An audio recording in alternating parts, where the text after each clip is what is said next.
तो इस संदर्भ में हमें ये पता चल गया है कि जो पुनर्जागरण होता है, पुनर्जागरण है वो क्या है कि एक बौद्धिक चेतना है, एक बौद्धिक विकास, एक सांस्कृतिक और एक सामाजिक विकास है जिसने बहुत करीब से जो है वो किसको प्रभावित कर दिया, संपूर्ण यूरोप को। और उसके परिणाम स्वरूप जो है उसमें होता क्या है कि व्यक्ति का सारा जो एक प्रकार से जो मतलब डिपेंडेंस थी, जो निर्भरता थी, वो पूरी तरह से एक दूसरे से अलग हो गई। अभी तक वो किसके क्लच में था, किसके नियंत्रण में था, वो था सामंतों की और पादरियों की। लेकिन इन दोनों से जो है वो क्या हो गया, मुक्त हो गया। ठीक है, और मुख्य तौर पर जो है हमें ये चीज यहाँ पे फिर से जो है समझनी पड़ेगी, ये सब चीजें हुई कैसे। क्योंकि आपको वो चीज देखो, क्या होता है कि किसी भी चीज को हम जो है वो जो स्टोरी होती है कहानी के रूप में जो हम देखते हैं, तो वो बहुत अच्छे से हमें जो समझ आ जाती है, बहुत अच्छे से आसानी से याद रह जाती है। तो होता क्या है कि ये सामंतवाद की उत्पत्ति ही ऐसे हुई थी क्योंकि सामंतों, इनके राजाओं के पास भूमि तो थी, लेकिन उसके पास ना तो सेना थी और ना सेना रखने के लिए धन।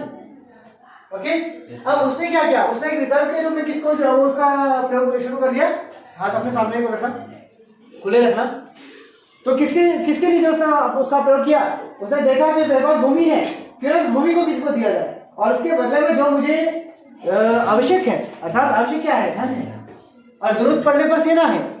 ठीक है, तो मैं ये किसी तरह से कर दूं कि मैं जो उस भूमि को जो किसी और को दे दूं और उसके बदले में ये दोनों चीजें प्राप्त कर। ठीक है, और ये देखो सामंतवाद की शुरुआत यहाँ से हुई थी, यहां से ये शांति की स्थापना और समय की आवश्यकता। क्योंकि यहाँ पे क्या था कि जो जनता थी वो भी दुखी थी, राजा वो तो दुखी होना ही होना। राजा को जो है वो आए दिन जो वो हर कोई जो उस पर हमला करेगा, उसके साम्राज्य, उसके संसाधनों को लुटेगा, तो इसके लिए तो समझिए थी। लेकिन जनता भी वहां पे जा रही थी कि कोई ना कोई ऐसा जरिया होता, कोई ऐसा तरीका होता ताकि उसको अशांति और अव्यवस्था से निजात मिल पाता। लेकिन धीरे धीरे क्या हो गया, धीरे धीरे जो है वो बहुत ज्यादा पावरफुल हो गए। जब बहुत ज्यादा पावरफुल हो गए, जैसे हमने तराजू बनाया था, जहाँ पे एक पलड़ा भारी होगा तो दूसरा पलड़ा ऊपर हो जाएगा। तो जब राजाओं की स्थिति कमजोर हो गई तो वहां पे पलड़ा भारी किसका हो गया, सामंतों का। अब ये रेसिप्रोक मतलब ये बिल्कुल विपरीत हो जाएगा कि जब सामंतों की शक्ति कम होगी तो राजाओं की स्थिति अच्छी हो जाएगी। लेकिन वो तब तक अच्छी नहीं हो सकती जब तक तो सपोर्ट नहीं मिलेगा, और वो सपोर्ट किसके रूप में उसे मिला, यहाँ तक हमें बिल्कुल क्लियर हो गया कि आपको जरूरत नहीं है।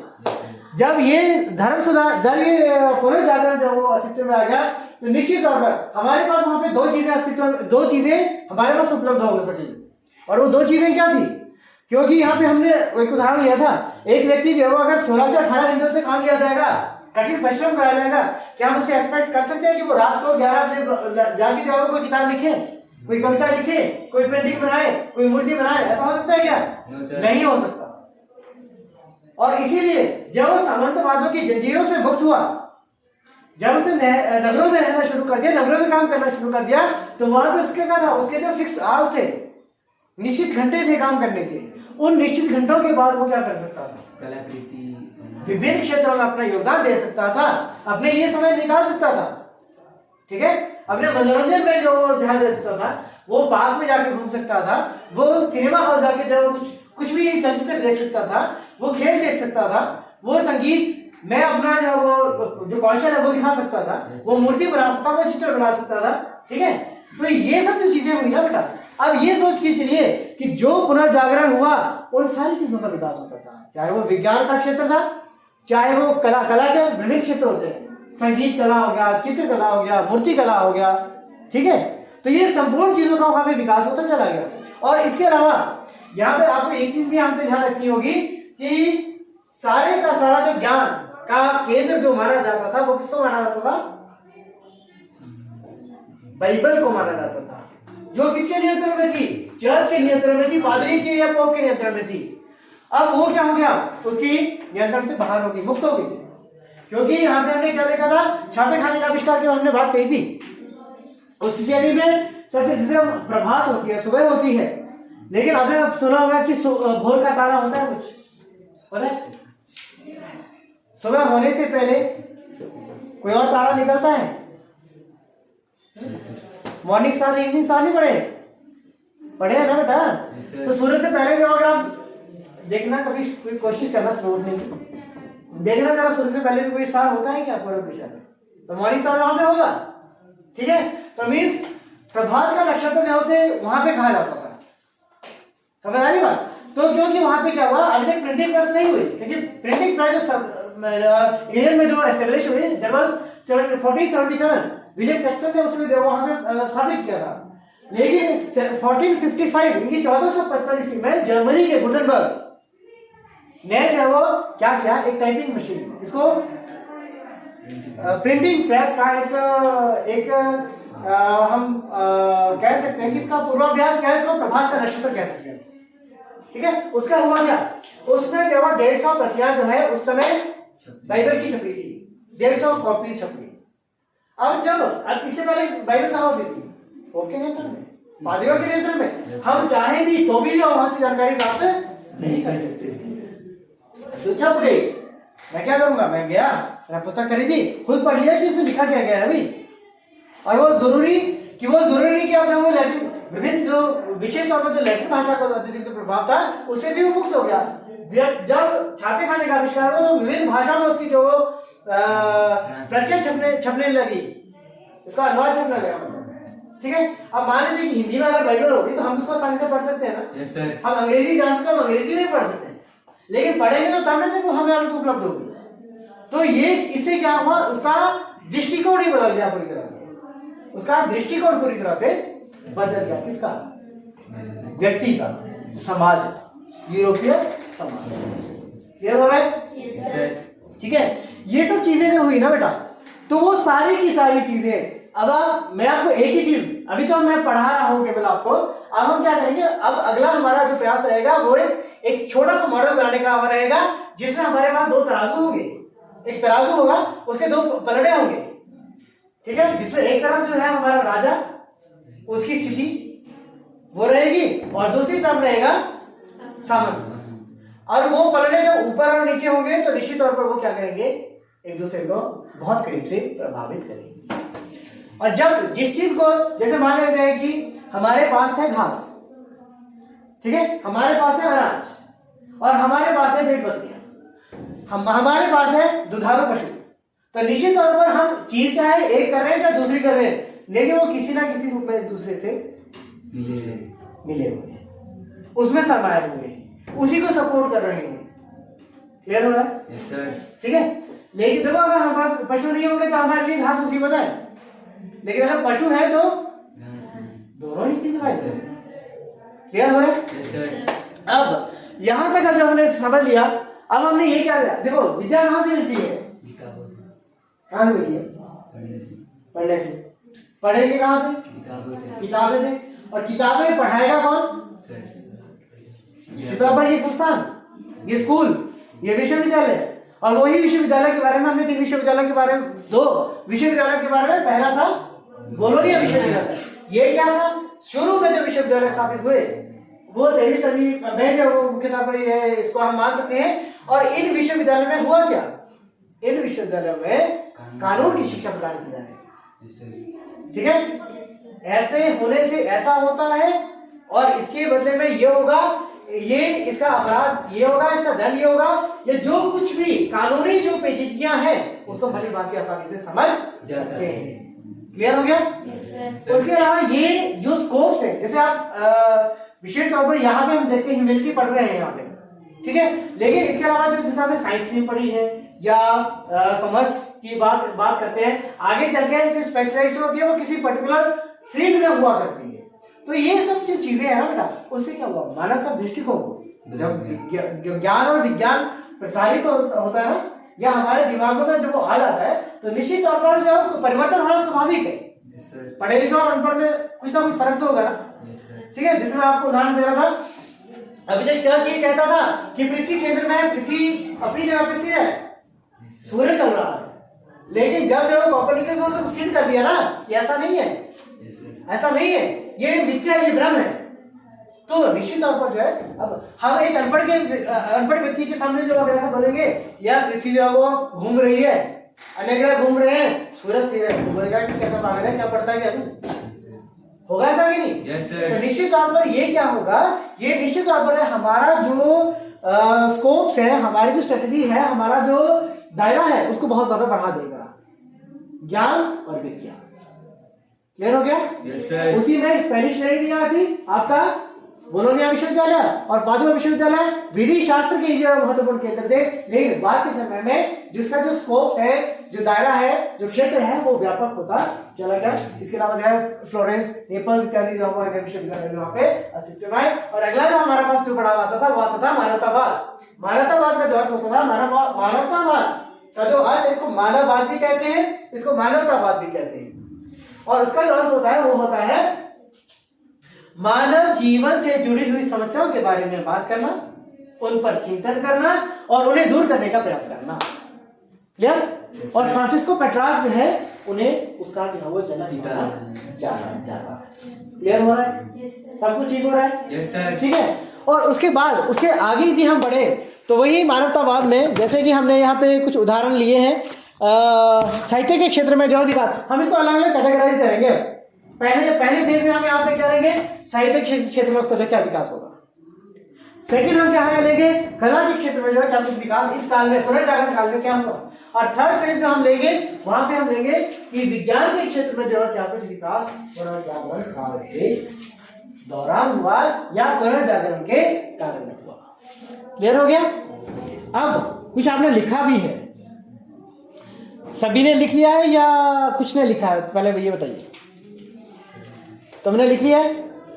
ये जो चीजें हैं, जैसे फ्रांसिस्को पेट्रार्क है आपका, दांते अलिघिएरे है, या फिर जो वो जोआन बोकाचियो है, पिकाडोला, मिरांडोला है, लिखा है आपने सभी ने या नहीं? लिखा है? कितनों ने लिखा है बताइए? अगर लिखने की जरूरत है कुछ छोटे छोटे स्टैंडर्ड में, पैराग्राफ में, तो मैं लिखा देता हूँ। अगर जरूरत नहीं है तो मैं ऐसे एक्सप्लेन करता हूँ। क्या चाहते हो बताओ? थोड़ा बहुत दिखा दूं? पहले समझा देता हूं। ओके, सबसे पहला हमारा जो नाम आता है वो आता है फ्रांसिस्को पेट्रार्क। फ्रांसिस्को पेट्रार्क के बारे में हमको ये पता है कि ये जो है वो मानवतावाद का जनक है। इसे जो पुनर्जागरण के जनक के रूप में भी देखा जा सकता है। एक्चुअली ये क्या था, ये बेसिकली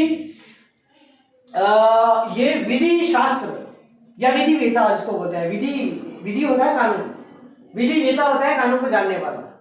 ठीक है, तो मीन्स आप ये समझ सकते हैं कि ये एक प्रकार से बाय प्रोफेशन जैसे एक वकील थे, वकालत कर रखी थी उन्होंने, वकालत कर रखी थी। लेकिन इनका जो ध्यान था वो किस ओर था? साहित्य की ओर था। साहित्य पता है, साहित्य किसी चीज के पर्टिकुलरली किसी लैंग्वेज के रिगार्डिंग जो आप लिटरेचर किसी ग्रामेटिकली उसके साथ जब आप लिखते हैं तो वो साहित्य। या साधारण शब्द में आप ये समझ सकते हैं कि जब कोई पुस्तक या ग्रंथ लिखा जाता है तो वो किस चीज का एक स्रोत बन जाता है? साहित्यिक स्रोत बन जाता है। क्लियर? ठीक है। और उसके साहित्य के क्षेत्र में उसकी रुचि हो गई।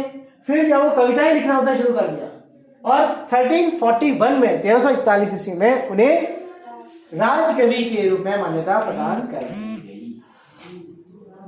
ये पुनर्जागरण के जनक या पुनर्जागरण के पिता के रूप में देखे जा सकते हैं। और दूसरा क्या आता है? दूसरा आता है दांते। इनका पूरा जो नाम है वो है दांते अलिघिएरे। ठीक है, दांते के बारे में आपने एक ही चीज याद रखनी है, दांते ने जो वो बहुत ही रोचक ढंग से क्या किया है कि एक इसको हम कह सकते हैं समायोजन, या एक ऐसे मुख्य तौर पर हम इसे कह सकते हैं कि एक ऐसे घटनाक्रम के रूप में उससे जोड़ने का यहाँ प्रयास किया है। जो एक कॉमेडी, पता है कॉमेडी देखा है ना आपने? जैसे कॉमेडी सीरियल्स बहुत सारे होते हैं, तो इसमें उनके द्वारा जो एक जो वर्णन उनके द्वारा किया गया है उसे एक उन्होंने नाम दिया है, तो वो है the divine comedy. The divine comedy, divine होता है अलौकिक, कॉमेडी तो आपको पता ही है, डिवाइन कॉमेडी। ओके, ये क्या है? ये दो चीजों का मिलन है। दो चीजों का मिलन कैसे? ये आपका स्वर्ग और नर्क। ठीक है, डिवाइन अलौकिक जिस नहीं है। स्वर्ग देखा है किसने? नहीं देखा है। नर्क देखा है क्या? नहीं देखा। और दूसरे शब्दों में ये जो था वो कहीं ना कहीं जो है वो आपका इसको हम प्राचीन काल और मध्य काल को जोड़ने के एक कड़ी के रूप में भी इसे देखा जा सकता था। तो डिवाइन कॉमेडी, और मुख्य तौर पर जो इस प्रकार के जो ये इनके द्वारा रचनाएं हैं या आने वाले जो इसमें जो कहानी है या जो नाटक इत्यादि हैं, तो उसमें निश्चित तौर पर जो है उसमें दो चीजों पर उनकी तरफ फोकस किया गया, दो चीजों पर फोकस किया गया। और वो दो चीजें क्या थी? पहला जो था वो था पोप, पादरी या चर्च में फैली बुराइयों के विरुद्ध आवाज। क्लियर? समझ आ रहा है कुछ? और दूसरा क्या होगा? दूसरा होगा समाज में फैले भ्रष्टाचार। ठीक है, क्लियर हो रहा है? तो निश्चित तौर पर इन दोनों चीजों से अलग होकर जो क्या करेगा, वो अब उससे जो है मुक्त होने के लिए इसमें जो है वो उसमें प्रयास करेगा। थर्ड जो आता है वो आता है इसमें ये आता है जोवानो बोकाचियो।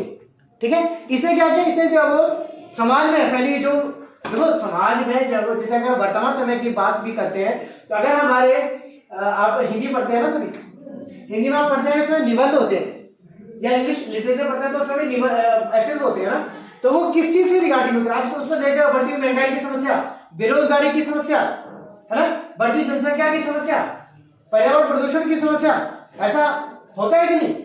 तो निश्चित तौर पर ये क्या है? ये हमारा जो है एक तरह से क्या करता है कि ये समाज में फैली हुई जो समस्याएं हैं या जो महत्वपूर्ण घटना है उसकी ओर हमारा ध्यान जो है आकर्षित किया करती है। तो इसमें भी उन्होंने क्या किया? इसमें उन्होंने कहानियों का संग्रह तैयार कर दिया। कहानियां लगभग 100 के करीब उनके द्वारा कहानियां लिखी गई, किसमें जो डेकोमेरन नामक जो है उन्होंने कई कहानी संग्रह तैयार किया। ठीक है, और उसमें भी उन्होंने समाज में पहले जो नैतिक भ्रष्टाचार है, नैतिकता क्या होती है? नैतिकता सुना है? नैतिक शिक्षा, नैतिक शिक्षा मीन्स जैसे कि बड़ों का आदर करो, क्या झूठ मत बोलो, छोटे से प्रेम करो और हमेशा सच बोलो, किसी की निंदा ना करो, किसी का बुरा ना चाहो, किसी का बुरा ना करो, यही सब चीजें हैं। ठीक है, तो ये सब चीजें, लेकिन ये सब क्या ये सही रूप में चरितार्थ होती थी समाज में? ये नहीं होती थी। यहां तक कि हमें जो उपदेश देने वाले जो पोप थे, जो पादरी थे, वो भी क्या थे? नैतिक भ्रष्टाचार में शामिल थे। ठीक है, तो निश्चित तौर पर उन्होंने क्या किया? इसमें इसी प्रकार से समाज में पहले जो नैतिक जो भ्रष्टाचार था उसको दूर करने का इसमें उनके द्वारा प्रयास किया गया। नेक्स्ट इसमें क्या आता है? जोवानो पिकोडेला मिरांडोला। ठीक है, और उसमें क्या किया उन्होंने? उसमें उन्हें 1486 में जो वो एक पुस्तक लिखी उनके द्वारा, वह थी oration on the dignity of man. Oration on the dignity of man. देखिए, एक जो क्लियर आपको मैं क्लियरली बता देना चाहता हूँ, एक ही बार में सब कुछ समझ आए या सब कुछ याद हो जाए ये तो मुमकिन नहीं है, क्योंकि इनमें से तो नाम शायद ऐसे होंगे जो आपने जिंदगी में पहली बार सुने कि आपकी इतनी लंबी चौड़ी जिंदगी है ना?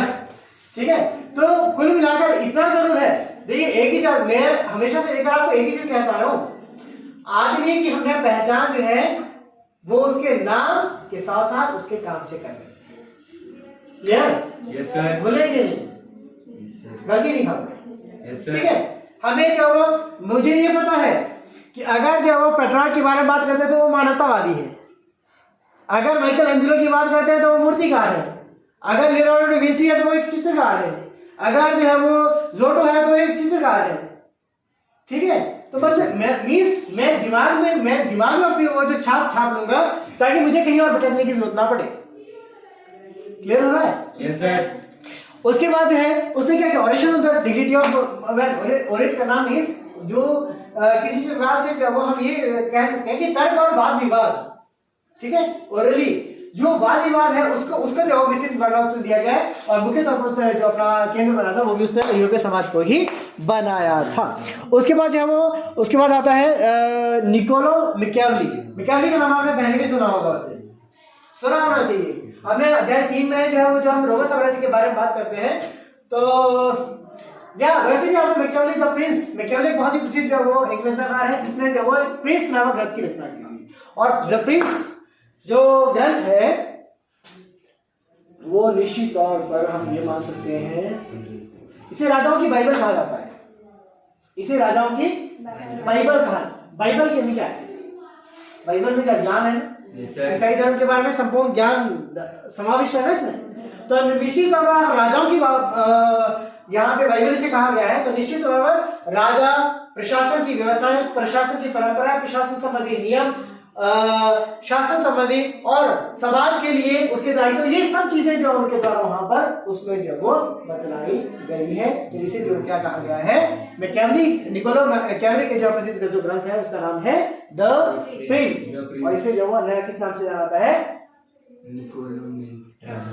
राजाओं की बाइबल के नाम से। क्लियर। नेक्स्ट इसमें आता है, वो आता है जोफ्री चॉसर। नाम सुना है? Is the father of English poetry. अंग्रेजी काव्य के जनक माने जाते हैं जोफ्री चॉसर। क्लियर। ठीक है।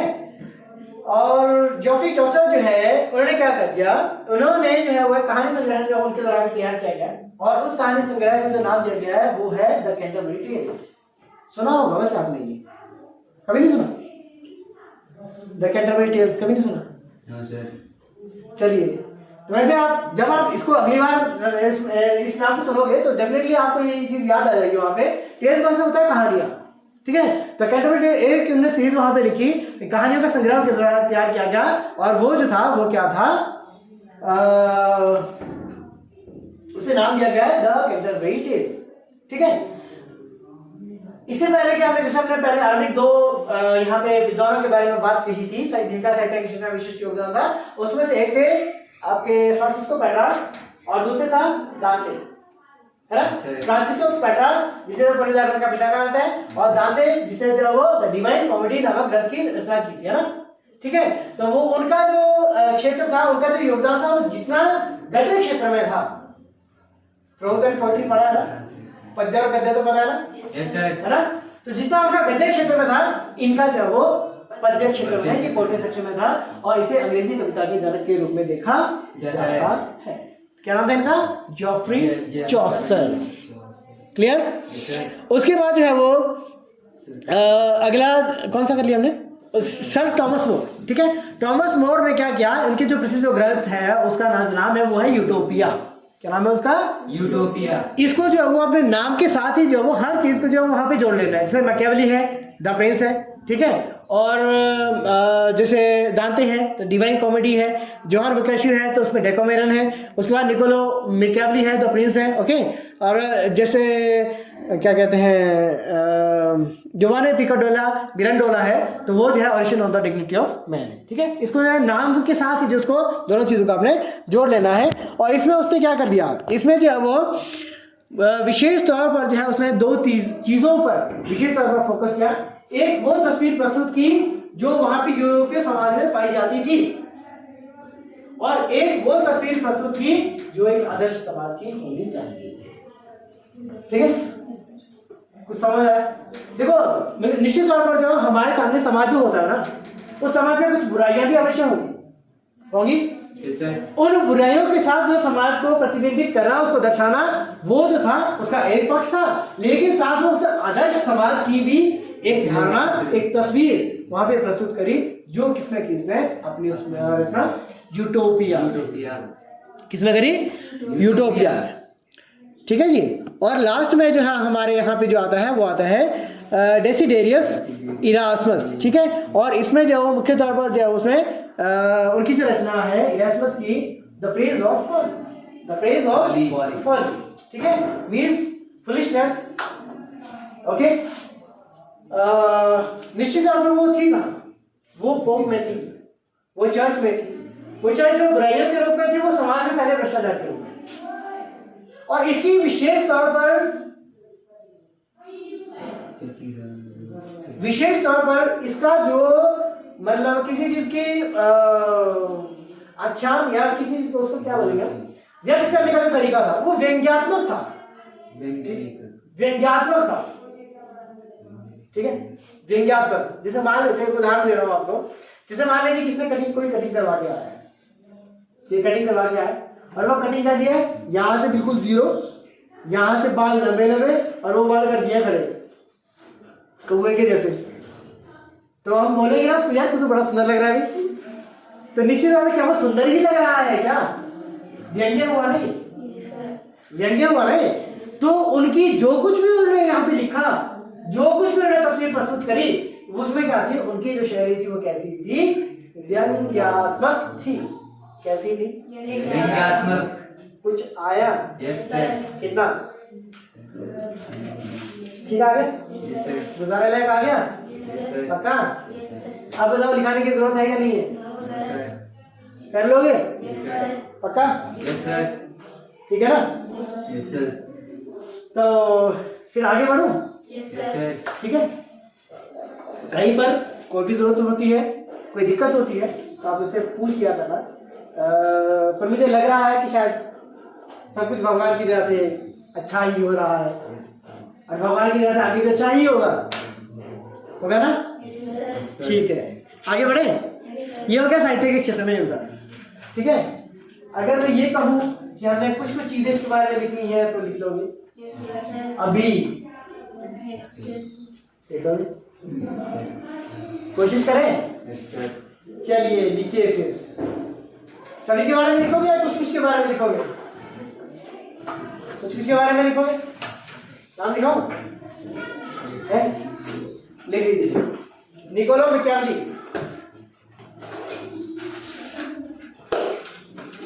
लिख लोगे कि टाइम लगेगा अभी?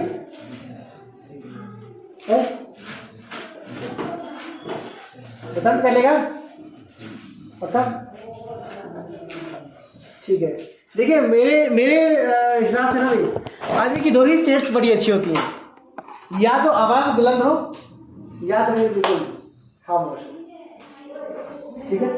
ये आधे मरे लहजे वाली जो है वो चीज अच्छी नहीं है। ठीक है, कर लोगे? पक्का? लिखो टॉमस मोर। टॉमस मोर।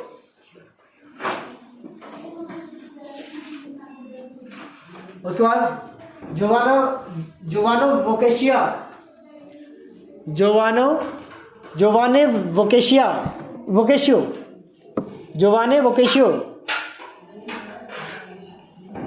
जॉफ्री चौसर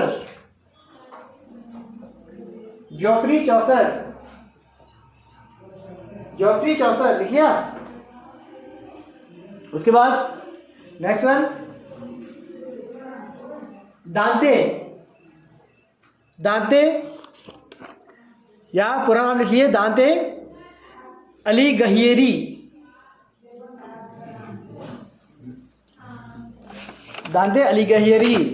ठीक है। उसके बाद जो है इरास्मस।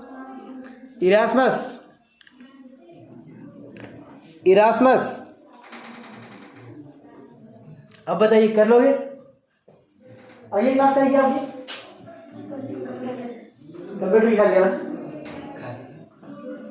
नहीं, मतलब थोड़ा सा टाइम मिल जाएगा हमको। ठीक है। तो ऐसा करिए, आप इसको लिखना है आपने। जब मैं मेरा बोलना बंद हो जाएगा, मैं जब अपनी वाणी को विराम दूंगा तो आपके हाथों का काम शुरू हो जाएगा, आप तब उसको लिखोगे। ओके। अब जो है हमें क्या करना है, अब मैं इसके सेकंड फेज में आ रहा हूं। वो क्या है? वो है हमारा कला के क्षेत्र में विकास। ठीक है, कला के क्षेत्र में विकास।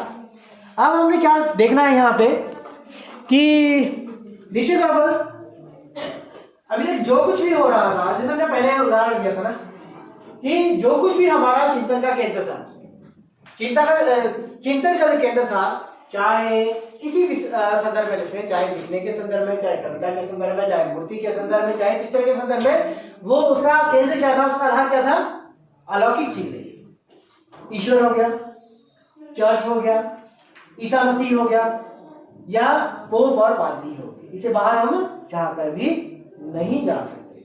उसमें बहुत सारी लिमिटेशन थी, बहुत सारा मॉर्निंग स्किल्स था, उसमें बहुत सारा रिस्ट्रिक्शन थी कि इस चीज को आप बना सकते हैं, इस चीज के बारे में आप सोच सकते हैं, इस चीज के बारे में जो ये चीज नहीं कराई जा सकती, या इस तरह के रंगों का प्रयोग नहीं किया था, या इस रंग का प्रयोग नहीं किया जाता। ठीक है, बहुत सारी जो इस तरह की जो वो प्रतिबंध इंसानों पर थोपे। लेकिन अब क्या हुआ, जब पुनर्जागरण आ गया ना, तो पुनर्जागरण जो था, जैसे हम साहित्य के क्षेत्र में देखा, विभिन्न प्रकार के ग्रंथों की रचना हुई। अब तक जिनके बारे में भी हमने देखा, तो वो सारे के सारे क्या थे? वहां पे या तो साहित्यिक ग्रंथ है या वो कोई कहानियों का संग्रह था। लेकिन यहां पर अब हम क्या कर रहे हैं, यहां पर निश्चित तौर पर हम देख रहे हैं वो क्या है, कला के क्षेत्र में जो है विशिष्ट प्रकार के जो उनके द्वारा योगदान दिया गया उसके संदर्भ में यहाँ पे हम बात करने जा रहे हैं। और ये सब एक लाइन में, एक पंक्ति में यदि अपनी बात को जो है पूरा समेट कर अगर आपके सामने रखूं, अब उसने वास्तविकता पर आधारित चित्र बनाना, मूर्तियां बनाना या अन्य किसी प्रकार का रचनात्मक कार्य करना शुरू कर दिया। क्लियर? Yes sir. ठीक है। और उस टर्म को कहा जाता है यथार्थवाद। क्या कहते हैं उसको? यथार्थवाद। वास्तविकता पर आधारित, तोड़ दिया वास्तविकता पर आधारित। तुरंत समझ आ रहा है? समझ आ रहा है? ठीक है। अब ये सब चीजें क्या थी, अब जो है ना तो उसको जो आइडिया सोचने की जरूरत थी, ना तो उसको अपने उस चित्रों में, उस किसी प्रकार की मूर्ति में, किसी प्रकार के अन्य कृतियों में जो है ना उसको ये बताने की जरूरत है कि ये स्वर्ग है, ये नरक है। ठीक है। उसने केवल उन चीजों पर फोकस करना शुरू कर दिया। अगर किसी व्यक्ति में कोई सुंदरता नजर आती है, अगर वो दिखने में सुंदर है तो वो उसका चित्र भी बना सकता है, उसकी मूर्ति भी बना सकती है। क्लियर? समझ आ रही है बात? ठीक है। किसी भी प्रकार की कोई रिस्ट्रिक्शन नहीं रही कि इसका चित्र नहीं बनाया जा सकता, उसका चित्र नहीं बना सकता। चाहे आप प्रकृति का चित्र बनाए, चाहे आप किसी प्रकार की किसी की भी मूर्ति बनाए, चाहे आप एक साधारण सी स्त्री का जो है चित्र या मूर्ति बना लें, आपके लिए उसके लिए क्या है, पूरी तरह से स्वतंत्र है। थर्ड थिंग कि उसमें जैसे हमने कहा कि इसमें जो वो पहले तो क्या था, पहले बहुत सारा रिस्ट्रिक्शन थी, प्रतिबंध थे। किसके रिगार्डिंग? किसके लिए? ये रंग का प्रयोग होगा, ये रंग का प्रयोग नहीं होगा। इन सब चीजों से हटकर व्यक्ति को लगभग स्वतंत्र कर दिया गया कि जो उसके चिंतन का केंद्र है, जो उसके मनन का केंद्र है, वो उस आधार पर जो है मूर्ति भी बना सकता है, चित्र भी बना सकता है, या किसी प्रकार के अन्य रचनात्मक कार्य भी कर सकता है। क्लियर? आगे बढ़ो। ठीक है। उसने जो वो विशेष तौर पर सजीव चित्रण, सजीवता जिसको बोलते हैं, बहुत सारे चित्रों को देखकर हमें लगता है कि ऐसा लगता है कि मेरी बात ही कर लेंगे उससे। ऐसे चित्र जो ऐसे लगते हैं, कई बार देखा होगा कभी भगवान की मूर्त, भगवान का चित्र सामने पड़ा होता है ना, जब हम दुखी हो गए ना तो हमें लगता है कि भगवान ने दुखी हो रहे हैं मेरे पास, और जब कभी खुश होते हैं ऐसा लगता है कि ये हंस रहे हैं, मेरे साथ ये भी मुस्कुरा रहे हैं। कभी नोटिस किया है? किया है? ऐसा होता है ना? तो निश्चित तौर पर क्या होता है, लेकिन ये सब जो दो चीजें मैंने कहा, यहाँ पे जो अगर मैं दुखी हूं तो वो दुखी नजर आ रहे हैं, और मैं खुश हूं तो वो खुशी नजर आ रहे हैं, क्योंकि ये क्या, ये जो प्रौद्योगिकी, जो टेक्नोलॉजी है बहुत ज्यादा विकसित हो चुकी है। लेकिन उस समय जो हाथों से जो चीजें होती हैं, विशेष तौर पर जो बनाई जाती हैं, उनमें ये भाव लाना एक बहुत बड़ी बात है। ठीक है। अब सबसे पहला जिसमें जो नाम आता है वो आता है जोटो का। क्या नाम आता है? जोटो। ठीक है। और उसने क्या किया, उसने विशेष तौर पर जो है वो एक चित्रकारी की एक नवीन पद्धति, नवीन शैली को ही जो है वो उसने अस्तित्व में लेके आ गया। ओके। और विशेष तौर पर उसके द्वारा जो रंगों का जो प्रयोग था वो अपने आप में बहुत ही अद्भुत था। ऐसा गजब का जो उसके दौरान रंग प्रयोग जो है इसमें इस संदर्भ में वहां पे किया गया कि उसके चित्र जो थे वो पूर्णतया जो है वो सजीव लगते थे। कैसे लगते थे? सजीव। समझ आ रही बात? Yes sir. ठीक है। मीन्स उसमें वो भाव, भंगिमा, वो चीजें पूरी यथार्थ के आधार पर, तुम कह सकते हो कि 3D, पूरी तरह से 3D तो नहीं हो पाएगा, लेकिन फिर भी बहुत हद तक जो वो इस चीज को आप जो उसमें इसके जैसे जो मिलता जुलता आप उसको ज्ञान समझ सकते हैं। उनके द्वारा बहुत ही सुंदर चित्र बनाया गया है, वो है 80। ठीक है। बड़े हाँ जी, नहीं जी, ओके। उसके बाद सेकंड जो नाम आता है वो आता है Leonardo D Vinci. Leonardo D Vinci ये बहुत ही अद्भुत प्रतिभा का स्वामी था। ये वैज्ञानिक भी था, ये इंजीनियर भी था, ये मूर्तिकार भी था, ये चित्रकार भी था। मतलब जैसे कुछ कह सकते हैं, जिसे जब आप बोलते हैं कि ऑलराउंडर है, तो लगभग वैसा ही था लियोनार्डो डा विंसी। उसके द्वारा एक साधारण सी स्त्री का, महिला का एक चित्र बनाया गया। Yes, sir. और उस महिला का जो नाम है वो है, बस ये नहीं पता कि मोनालिसा उसी का नाम है, लेकिन जिस चित्र उसको जो नाम जो दिया गया है वो है मोनालिसा। ठीक है, अब आप लोग रो रहे हैं ना, सभी रो रहे हैं ना, No, sir. तो हंस रहे हैं। तो मीन्स ये जो हंसना है, रोना है, गुस्सा करना है, ये क्या होते हैं? भाव होते हैं, Yes, sir. इमोशंस होते हैं। और इन इमोशंस को जो है वो किसी मूर्ति में, किसी चित्र में डालना बहुत मुश्किल रहा है, मुश्किल रहा है। देखो बाहर एक औरत खड़ी है, लेकिन लग रहा है कि हंस रही है, रो रही है, No, sir. सिर्फ ये है कि हाँ बनी हुई बस खड़ी है ना। तो कुल मिलाकर ये सब चीजें कहते हैं कि उस समय उसे बनाने में कितने साल लगे थे? 14 साल लगे थे।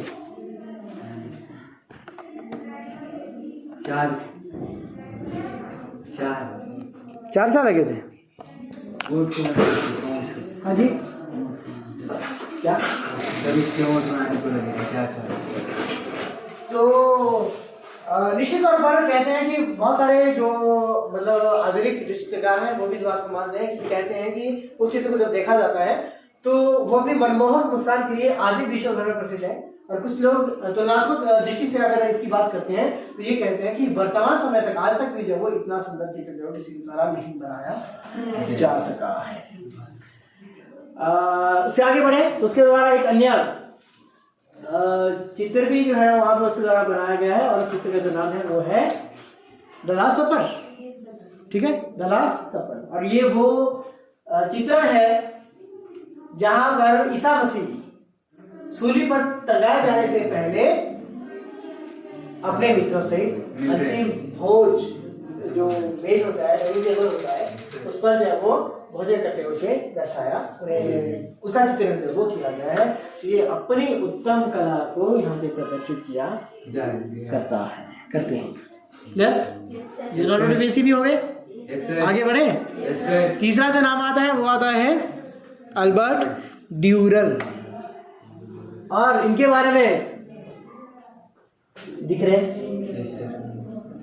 हाँ दिख रहे हैं मेरे? मैं आपको अभिवादन कर रहा हूँ ना, प्रार्थना कर रहा हूँ ना। तो ये प्रार्थना रथ, इसमें आप ये चित्र नहीं है, लेकिन मैं आपको चित्र जो है वो कहीं से जो दिखाने का प्रयास करूंगा। तो उसमें बड़ी सूक्ष्मता से उसमें केवल और केवल हाथ दिखाए गए हैं, उसमें नाड़ियां जैसे होती है, इसको भी बड़ा सूक्ष्मता से उसमें बताया गया, और वो आपस में इस तरह से जुड़े हुए हैं। और इस प्रकार से उसको जो नाम दिया गया है वो है प्रार्थनारत हस्त। उसके बाद अगला जो नाम आता है वो आता है इसमें माइकल एंजेलो। ठीक है, क्या नाम आता है? Michael Angelo. इसके बारे में कहा था, एक चर्च थी वो सिस्टीना चैपल, उसके क्या किया था, उसकी जो मतलब छत थी या दीवारें थी, उसमें जो वो 145 के करीब से उन्होंने बहुत सुंदर चित्र बनाए, और उसके परिणाम स्वरूप जो था उन्होंने हमेशा के लिए अपना नाम इतिहास में अमर कर दिया। ठीक है, तो वो कौन थे? Michael Angelo. मतलब ये चीज आपने रेट करते जाना है। माइकल एंजेलो 145, और उनके द्वारा बहुत ही प्रसिद्ध एक अन्य चित्र भी बनाया गया है, और उस चित्र का जो नाम है तो वो है द लास्ट जजमेंट। और उसके बाद जो है इतना ही है। ठीक है, अब ये अगला जो उसमें आएगा वो मूर्ति कला के उसमें आएगा। उसमें आप जो डेविड की जो मूर्ति है आपकी किताब में शायद पहले दी है, इसका मतलब मेरी जो है वो ईसा मसीह के शरीर को धारण किए हुए जो वहाँ पे दर्शाई गई है, तो वो एक बहुत ही सुंदर मूर्ति वहाँ पे वो भी बनाई गई थी। और पाइटा है। ओके, ये भी अलग जो है वहाँ पे मूर्तियाँ हैं, इसके बारे में जो हम अलग से बात करेंगे। फिर यहाँ पे जो वो थोड़ा सा इसमें जो रहता है वो यही रहता है कि भवन निर्माण कला। ठीक है, और इसमें इसको जो है मैं आपको अच्छा, माइकल एंजेलो बुरानाती इसमें जो बताया गया है, जो पाइटा और डेविड जो है उसमें जो वो सुंदर मूर्तियों के द्वारा बनाई गई थी। और इसके अलावा जो भवन निर्माण कला के संदर्भ में यहाँ पे एक ब्रोंज शैली का नाम आता है, जिसने क्या करा था, इसने जो वो इसमें जो क्लासिकल जो स्टाइल है, ये अभी थोड़ा सा आपको टाइम लगेगा इसमें, जो ये इस तरह की जो स्टाइल होती है ना भवन निर्माण, जैसे आपको एक उदाहरण दूंगा मैं आपको। कैथीड्रल नाम शब्द सुना था हमने, पढ़ा। कैथीड्रल क्या होते थे? चर्च होते थे। कैसे चर्च होते थे? विशाल गिरजाघर। तो 12वीं सदी में जो विशाल गिरजाघर फ्रांस में बनना शुरू हुए वो क्या कहलाते हैं? कैथीड्रल। क्या कहलाते हैं? अब कैथीड्रल की अगर आपको याद रही होगी तो कैथीड्रल में क्या हुआ था, उसमें विभिन्न प्रकार की कला शैलियों का प्रयोग किया गया, इसमें अभिरंजित कांच का प्रयोग किया गया था। उसकी जो दीवारें थी वो पत्थरों की बनी हुई थी, चौड़े ऊंचे चबूतरे पर उसको बनाया जाता था। और इसके अलावा जैसे उसमें जो ये खिड़कियां निकाली थी वो गुलाब की पंखुड़ियों की आकृति की जैसी थी, समझ आ गई? लेकिन वो जो चीज थी वो जो आपकी गौतिक शैली थी। ये क्या है? ये भवनों की बनावट संबंधी जो बात है, तो उसमें ब्रिटिश शैली के उसमें जो क्या हुआ था कि वहां पे क्लासिकल जो क्या कहते हैं इसको भवन निर्माण कला शैली थी, उसका जो वहाँ पे द्वारा प्रयोग किया गया था। और दूसरा जो इसमें जो नाम आता है वो आता है डोनातेलो। उसने भी क्या किया था, उसने विभिन्न प्रकार के जो विशिष्ट तौर पर जो मूर्ति के क्षेत्र में जो उसने अपना महत्वपूर्ण योगदान दिया था। इसके परिणाम स्वरूप जो है विभिन्न प्रकार की मूर्तियां वहाँ पे बनाई गई थी। जो माइकल एंजेलो बुआनारोती है, तो माइकल एंजेलो के बारे में जो वो ये, क्योंकि आपने देखा कि वहाँ पे उसके द्वारा 145 चित्र भी बनाए गए थे ना, बहुत सुंदर। और इसके अलावा जो था द लास्ट जजमेंट भी उनके द्वारा एक सुंदर चित्र बनाया गया था। लेकिन इसके अलावा जो है उसने दो बहुत ही प्रसिद्ध मूर्तियां भी उनके द्वारा, वो एक प्रसिद्ध मूर्तिकार भी था जिसने द डेविड और द पाइटा जो है वो बहुत ही सुंदर चित्रों का नहीं, मूर्तियों का जो उसके द्वारा निर्माण किया गया था। कैसे? हाँ, एक ही आदमी है ये, वही तो मैं बोल रहा हूँ। ये मूर्तिकार भी था, ये चित्रकार भी था। ठीक है जी। बाकी काफी हो गया मेरे ख्याल से, फिर ओवरफ्लो भी हो जाता ना, है ना।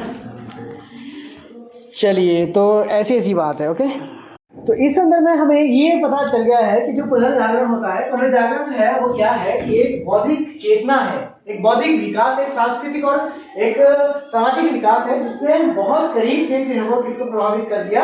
संपूर्ण यूरोप को। और उसके परिणाम स्वरूप जो है उसमें होता क्या है कि व्यक्ति का सारा जो एक प्रकार से जो मतलब डिपेंडेंस थी, जो निर्भरता थी, वो पूरी तरह से एक दूसरे से अलग हो गई। अभी तक वो किसके क्लच में था, किसके नियंत्रण में था? वो था सामंतों की और पादरियों की। लेकिन इन दोनों से जो है वो क्या हो गया? मुक्त हो गया। ठीक है। और मुख्य तौर पर जो है हमें ये चीज यहाँ पे फिर से जो